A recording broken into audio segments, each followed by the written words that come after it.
Halo, apa kabar? Mudah-mudahan kita semua dalam keadaan sehat walafiat. Jumpa lagi dengan saya. Kali ini saya akan membuat reaction sebuah video dari channel APHD Channel. Ya, ini adalah channel dari Malaysia yang bagi saya ini spesial, pengetahuan yang spesial juga bagi saya karena ini berkaitan dengan satu wilayah Indonesia yang berkaitan dengan wilayah Malaysia. Nah, tahu Natuna? Ya, Pulau Natuna atau Kepulauan Natuna. Kepulauan Natuna ini secara geografis itu membelah dua wilayah Malaysia, yaitu Malaysia Barat dan Malaysia Timur. Ya, nah pertanyaannya mengapa bisa terjadi seperti itu?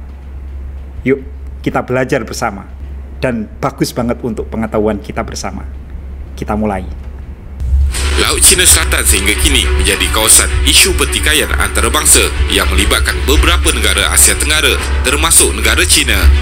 Dianggap sebagai kawasan perairan yang paling banyak berlakunya tuntutan sepadan. Salah satu kes unik melibatkan kawasan Laut Cina Selatan berkait dengan sebuah gugusan kepulauan yang digelarkan di peringkat antarabangsa sebagai Kepulauan Natuna. Apa yang menarik mengenai kepulauan ini ialah kedudukannya sebenarnya terletak dalam garisan geografi Malaysia, tetapi ia diisytiharkan sebagai salah satu jajahan kerajaan Indonesia. Ia boleh diibaratkan sekiranya satu garisan lurus dilukis di atas peta dari Terengganu ke Sarawak, garisan itu pastinya akan melintasi Kepulauan Natuna. Inilah yang menimbulkan banyak persoalan bagaimana pulau itu diserahkan kepada negara Indonesia. Kepulauan Natuna adalah gugusan kepulauan yang berselarakan di tengah-tengah Laut Cina Selatan yang memisahkan Semenanjung Malaysia, Sabah dan Sarawak. Ia terletak lebih kurang 450 km di utara Pulau Singapura. Pulau terbesar di dalam gugusan Kepulauan Natuna adalah Pulau Serindit atau nama lainnya Pulau Bungguran. Nama antarabangsa yang diiktiraf bagi Pulau Bungguran ialah Natuna. Walaupun dikatakan terpencil, Kepulauan Natuna terletak di kawasan laluan utama perdagangan antara Asia Timur dan Asia Barat. Jadi dalam video kali ini, kita akan melihat bagaimana Kepulauan Natuna boleh menjadi milik Indonesia. Teruskan menonton. Selepas penubuhan negara.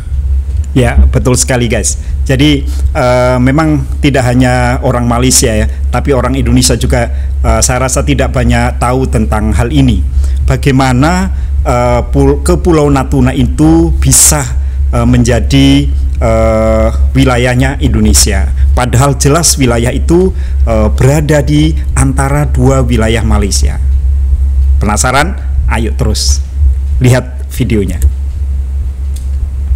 Negara Republik Indonesia pada 17 Ogos 1945, iaitu kira-kira 10 tahun selepas kemerdekaan mereka, pemerintah Indonesia mengambil keputusan untuk membesarkan garis sepadan lautan mereka daripada jarak 3 batu nautika kepada 12 batu nautika, dan ini mengambil kira garis sempadan keseluruhan kepulauan negara itu. Diisytiharkan secara rasmi dalam Deklarasi Juanda pada 12 Disember 1957. Deklarasi itu merupakan deklarasi yang mengubah cara garis pada negara-negara antarabangsa yang dilukis ketika itu. Tindakan ini mendapat tentangan beberapa negara barat, termasuk Jepun. Beberapa negara seperti Amerika Syarikat, Britain, Australia, New Zealand dan Perancis, termasuklah Jepun, telah menghantar bantahan secara rasmi. Bagi pihak Indonesia pula, mereka membahaskan bahawa sebagai sebuah negara kepulauan, garis sepadan yang lebih besar diperlukan bagi membolehkan mereka melindungi negara mereka dari ancaman luar. Ya, betul sekali ya. Ini di Indonesia masuk dalam pelajaran di sekolah menengah pertama ya. Kalau nggak salah ada di kelas 8. Ini penting memang bagi Indonesia. Jadi kita mengenal ada namanya Deklarasi Juanda. Deklarasi Juanda ini pada tahun 13 Desember 1957. Ketika itu Perdana Menteri Indonesia adalah Insinyur Juanda.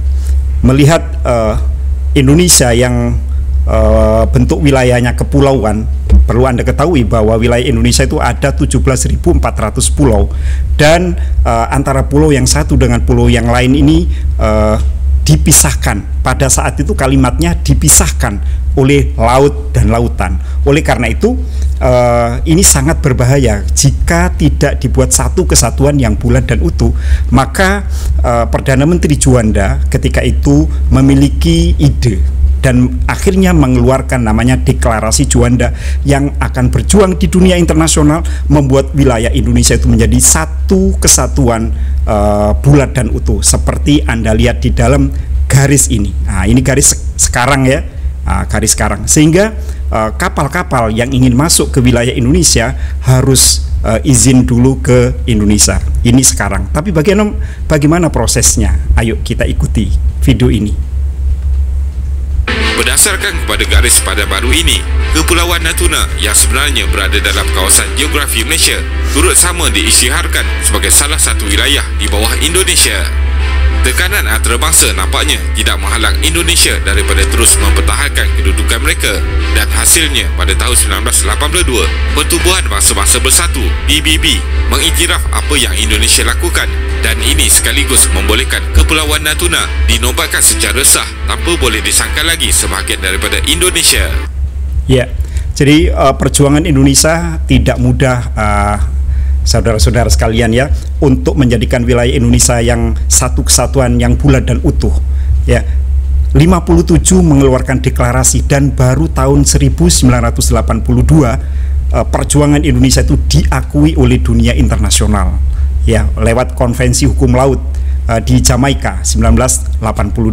Sehingga sejak saat itu wilayah Indonesia menjadi satu kesatuan yang bulat dan utuh. Kita lanjutkan. Tambahan pula, kerajaan Malaysia sendiri tidak pernah melakukan sebarang tuntutan ke atas kepulauan tersebut selepas mencapai kemerdekaan. Walaupun berdasarkan rekod sejarah, tuntutan Malaysia sebenarnya jauh lebih kuat jika dibandingkan dengan Indonesia.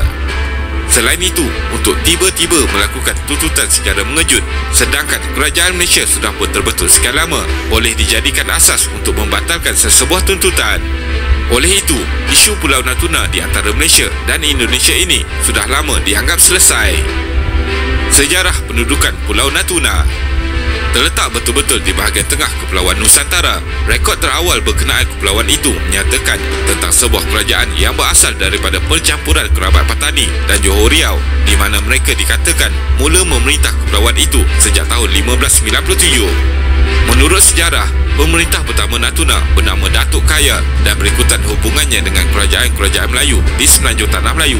Kegiatan ekonomi antara Natuna dengan kerajaan yang ada ketika itu berjalan rancak. Selepas kedatangan penjajah Belanda dan British yang melakukan pelbagai masalah, Kepulauan Natuna ini mula dipecah-pecahkan. Walaupun secara geografinya, kepulauan itu lebih hampir dengan Malaysia berbanding Indonesia, kerajaan Indonesia yang terbentuk lebih awal berjaya mengisytiharkan kepulauan itu milik mereka. Ada juga yang berpendapat kerajaan Malaysia memilih untuk berdiam diri daripada menimbulkan satu lagi perbalahan baru dalam usaha untuk memulihkan hubungan kedua-dua negara. Pada tahun 2018, jumlah populasi Natuna adalah seramai 76,968 orang, dengan 85.27% datang daripada keturunan Melayu, 6.34% Jawa, 2.5% Tionghoa, dan selebihnya pecahan orang Minangkabau, Batak, Bugis, Banjar dan lain-lain. Manakala 96.82% penduduk Kepulauan Natuna mengamalkan cara hidup Islam, dengan hanya 2.8% yang beragama Kristian Katolik, Protestan dan Buddha. Selain itu, pertuturan mereka juga menggunakan bahasa Melayu yang sangat mirip dengan dialek pertuturan orang Terengganu di Malaysia. Ini menunjukkan pengaruh kerajaan Patani yang sangat kuat dalam masyarakat kepulauan tersebut, seperti yang tertulis dalam sejarah awal Kepulauan Natuna. Pulau Natuna kaya dengan hasil bumi. Berpusatkan Kota Ranai sebagai ibu negerinya, Kepulauan Natuna terdiri daripada sekitar 154 buah pulau yang terletak di barat laut Pulau Borneo, dan 27 daripadanya berpenghuni. Dua pulau terbesar di Kepulauan Natuna adalah Pulau Bungguran dan Pulau Serasan. Disebabkan menjadi salah satu lokasi pertikaian di antara kerajaan Indonesia dan kerajaan China ketika ini, gugusan kepulauan ini diidamkan kerana mempunyai lokasi yang sangat kaya dengan hasil minyak dan gas serta sumber tangkapan laut yang mewah. Salah sebuah telaga minyak telah ditemui di mana ia kini dinamakan sebagai Telaga Minyak Natuna Timur, menempatkan simpanan minyak mentah dianggarkan jutaan tong secara keseluruhannya. Bagi memastikan kedaulatan Indonesia tidak dicabar di kawasan tersebut, kebanyakan peta Indonesia akan melabelkan kawasan lautan yang terletak di utara Natuna sebagai Lautan Natuna. Walaupun begitu, usaha kerajaan Indonesia untuk mendesak PBB mengiktiraf lautan tersebut dengan nama yang telah diberikan itu nampaknya masih belum berhasil. Jadi, sehingga hari ini, nama Lautan Natuna itu hanya wujud dalam peta orang Indonesia sahaja, tetapi tidak bagi peta di negara-negara lain. Ya, jadi ini juga salah satu bentuk perjuangan Indonesia agar wilayahnya aman. Salah satu alasan kenapa Cina menganggap Laut Cina Selatan itu adalah wilayahnya, padahal Cina itu jauh di atas, karena laut ini dinamai Laut Cina Selatan. Maka Cina kemudian mengklaim bahwa ini adalah wilayahnya. Buktinya namanya adalah Laut Cina Selatan. Nah, untuk menghindari terus perebutan itu, Indonesia sedang berjuang menamai laut tersebut, laut di sekitar Natuna, menjadi Laut Natuna. Seperti halnya Indonesia juga sedang berjuang menamai Samudra Hindia, ya, Samudra Hindia akan diubah menjadi Samudra Indonesia, karena Hindia itu dulu adalah nama ketika wilayah Indonesia dijajah oleh Belanda, dan sekarang negara Indonesia sudah merdeka dan namanya Indonesia, sementara Hindia sudah tidak ada lagi. Yuk kita lanjutkan. Di seluruh dunia, bagaimana Pulau Natuna menjadi milik Indonesia? Indonesia secara rasmi memasukkan Kepulauan Natuna sebagai wilayahnya pada tahun 1956, setahun sebelum Tanah Melayu mencapai kemerdekaan dan 6 tahun sebelum berlakunya konfrontasi Malaysia dengan Indonesia. Tanah Melayu pada ketika itu masih lagi diperintah British dan belum lagi menjadi sebuah negara berdaulat bagi menuntut ketuanan ke atas Kepulauan Natuna. Walaupun Tanah Melayu mencapai kemerdekaan pada tahun 1957 dan menjadi Malaysia pada tahun 1963, konfrontasi Malaysia-Indonesia yang berlaku pada tahun 1962 hingga 1966 berkemungkinan telah mengalih pandangan pemerintah Malaysia pada ketika itu yang lebih menumpukan untuk menamatkan konflik dengan Indonesia. Manakala Indonesia pula memerlukan Kepulauan Natuna supaya garis kepulauan dapat dilukis menghubungkan pulau-pulau di dalam Indonesia bagi mencipta sebuah lingkungan laut kepulauan bagi memenuhi hasratnya menjadi sebuah negara kepulauan berdasarkan Undang-Undang Laut Antarabangsa. Oleh itu, besar kemungkinan teori untuk menamatkan konfrontasi dan berbaik-baik dengan jiran serumpun, isu tuntutan kedaulatan ke atas Kepulauan Natuna mungkin tidak menjadi keutamaan pemerintah Malaysia pada ketika itu. Sehingga kini, Malaysia mengiktiraf kedudukan Kepulauan Natuna sebagai sebuah wilayah dalam negara Kepulauan Republik Indonesia. Di bawah konsep undang-undang antarabangsa, sesebuah wilayah itu boleh diperolehi oleh sesebuah kerajaan atau kuasa pemerintah melalui 4 cara, iaitu perluasan wilayah melalui cara semula jadi, penyerahan wilayah dan prescription. Prescription merujuk kepada tindakan sebuah negara yang menzahirkan kedaulatan dengan cara mengamalkan penguasaan ke atas wilayah tertentu tanpa dimantah oleh negara-negara lain. Berdasarkan fakta ini, boleh dikatakan bahawa Indonesia telah menguasai Pulau Natuna selama 56 tahun tanpa bantahan dari Malaysia sejak tahun 1956. Oleh yang demikian, adalah sukar untuk bagi Malaysia menuntut hak kedaulatan ke atas Kepulauan Natuna. Walaupun berdasarkan fakta geografi dan sejarah, Kepulauan Natuna memang mempunyai pertalian yang kuat dengan negeri-negeri di Semenanjung Melayu. Tuntutan kerajaan China terhadap Pulau Natuna. Berdasarkan kepada garis yang dinamakan sebagai Nine Dash Line, kerajaan China pada ketika ini melakukan tuntutan ke atas Kepulauan Natuna.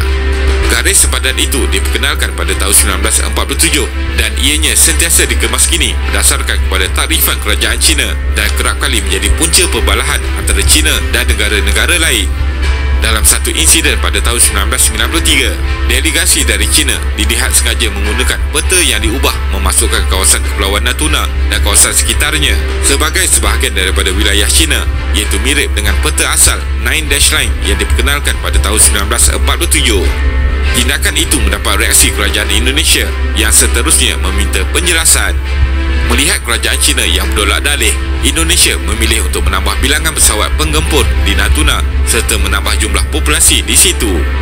Selain itu, syarikat cari gali gas juga digalakkan untuk melabur dan membuka telaga-telaga minyak serta gas baru di Natuna bagi membolehkan Pulau Natuna dilindungi daripada penguasaan China.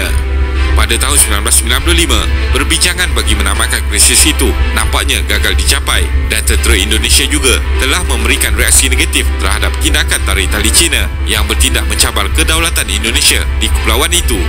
Selepas kerajaan Suharto dijatuhkan, usaha memperbaiki hubungan Indonesia dengan China, khasnya berkaitan dengan isu tersebut, diteruskan.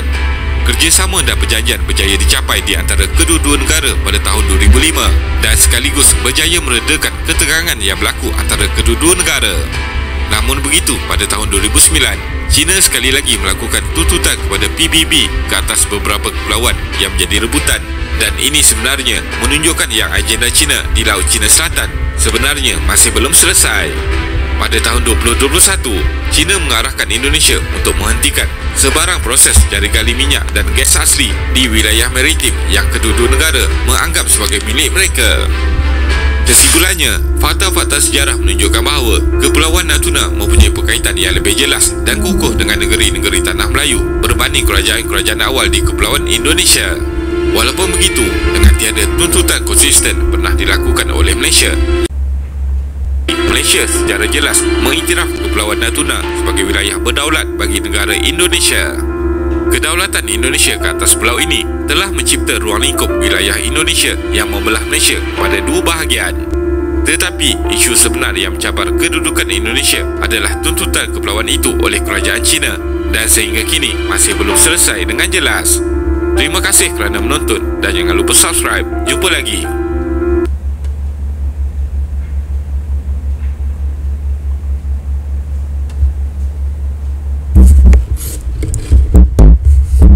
Oke, terima kasih ya APHD Channel.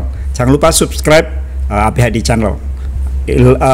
Kalian akan mendapatkan ilmu-ilmu yang bermanfaat dari channel tersebut. Jadi betul sekali. Jadi isu perebutan wilayah ini antara Indonesia dengan Malaysia tentang Kepulauan Natuna memang sudah tidak ada, dianggap selesai.